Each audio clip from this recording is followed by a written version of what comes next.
কি মাছ বাঁচবেন নি আসবেন নি মাছ কই মাছ আলাদা করবেন দেখি হাতাইস না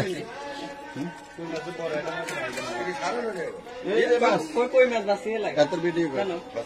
বাঁচি বড় আছে দিয়ে লাগে না আবার কই আবার হিঙ্গি আলাদা পিস কই আবার হিঙ্গি গাইয়ে বুঝছি তো আলাদা আরে কই মাছ আলাদা আইতে হইতেছে 1700 ওটা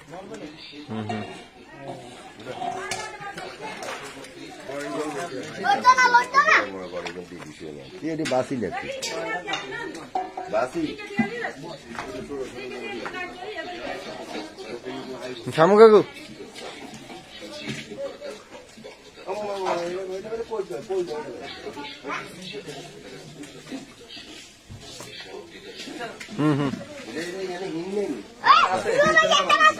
না এটা এর উপরে আছে